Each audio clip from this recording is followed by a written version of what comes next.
کہانی ہے ایک ایسے کسان کی جو ہارا ضرور مگر جھکا نہیں۔ یہ ہے کہانی عادل کی۔ عادل کے ساتھ تھی اس کی پیاری بیوی سمینہ، ہنستی مسکراتی، ہنرمند اور ہر مشکل میں ڈٹ جانے والی۔ ان کی 2 بچے تھے، شرارتی 7-10 سال کا چنو جسے ہر بات میں شرارت سوچتی تھی، اور ننھی سی گڑیا جو اپنی گڑیا کے ساتھ ہی دنیا کی ہر بات کرتی تھی۔ زندگی اچھی گزر رہی تھی۔ عادل کے کھیت سبز تھے، فصل تیار تھی اور گاؤں والے اس کی محنت کی مثال دیتے تھے۔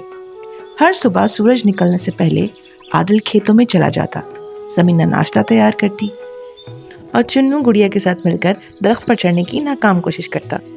عادل کھیت سے لوٹتا تو سب ساتھ مل کر ہنسی خوشی ناشتہ کرتے۔ ناشتے سے فارغ ہو کے عادل پھر کھیتوں میں کام کرنے کے لیے چلا جاتا اور سمینہ گھر کے کاموں میں بچوں کے ساتھ مصروف ہو جاتی تھی۔ لیکن ایک دن آسمان پر کالے بادل چھا گئے۔ زوردار طوفانی بارش نے سب کچھ بدل دیا۔ اولے پڑے، تیز ہوائیں چلیں، بجلی چمکی اور عادل کی ساری فصل مٹی میں مل گئی۔ عادل چپ چاپ کھیت کے کنارے کھڑا تھا۔ کیچڑ میں اس کے پاؤں دھسے تھے اور آنکھوں میں آنسو تھے۔ یہ سب ختم ہو گیا، اس نے سوچا۔ لیکن سمینہ اس کے پاس آئی، اس کے کندھے پر ہاتھ رکھا اور بولی، فصل گئی ہے، ہم نہیں، نئی فصل اگے گی اور ہم پہلے سے بہتر اگائیں گے، بس ہم نے ہمت نہیں ہارنی۔ یہ سب دیکھ کر بچے بھی بہت پریشان تھے۔ صبح ہوتے ہی عادل پھر سے کھیتوں پر گیا۔ کنارے بیٹھ کر سوچتا رہا، اب شروع کہاں سے کروں؟ سب کچھ تو ختم ہو چکا ہے۔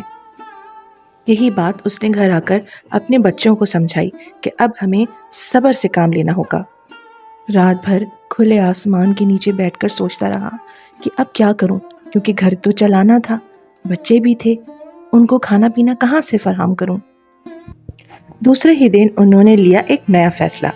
جہاں فصل ختم ہوئی تھی وہاں سے نئی شروعات کی گئی۔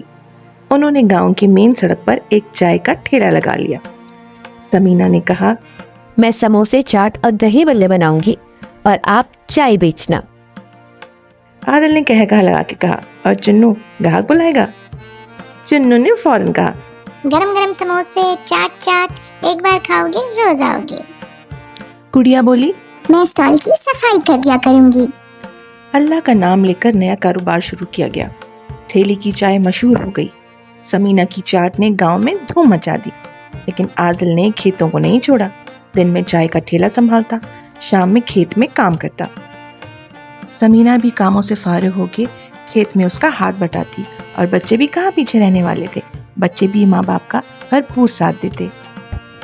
اور پھر وقت بدلا، قسمت نے خوب ساتھ دیا۔ محنت جو رنگ لے آئی تھی، خوشحالی لوٹی، اور اس بار دگنی لوٹی۔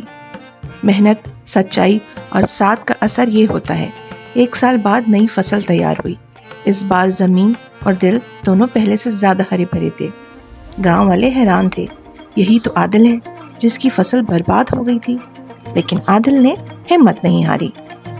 ان کے اسٹال کی چائے، چاٹ اور سموسے اتنے مشہور ہو چکے تھے کہ آس پاس کے گاؤں والے بھی انہی کے پاس سموسے، چاٹ اور چائے پینے آتے تھے۔ اب وہ صرف ایک چائے اسٹال نہیں تھا، بلکہ سب لوگوں کے لیے سکون کی ایسی جگہ تھی جہاں سب مل بیٹھ کر اپنے دکھ درد بانٹ لیا کرتے تھے۔ بچوں نے اسکول جانا شروع کر دیا تھا۔ عادل اب گاؤں کا ہیرو بن چکا تھا۔ اس کی محنت کے چرچے دور دور تک پھیلے تھے۔ گاؤں والوں کے لیے وہ محنت کی مثال بن چکا تھا۔ سب بہت خوش تھے کہ ان کی محنت رنگ لائی تھی۔ فصل بھی اچھی اگی تھی، اسٹال بھی بہت اچھا چل رہا تھا۔ بچے اور سمینہ محنت کرنا نہیں بھولے۔ وہ روزانہ اسکول بھی جاتے، اسٹال پہ کام بھی کرتے اور کھیتوں میں اپنی امی ابو کا ہاتھ بھی بٹاتے۔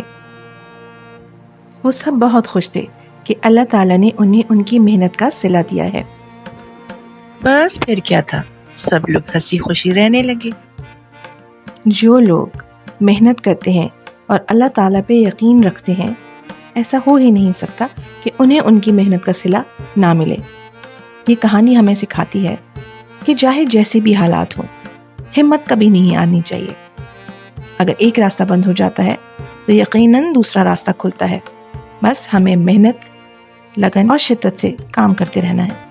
جب مشکل وقت آئے تو یاد رکھو، ہارنے والا وہی ہے جو کوشش چھوڑ دے، لیکن جو سچے دل سے محنت کرے اس کی قسمت خود اس کا راستہ بناتی ہے۔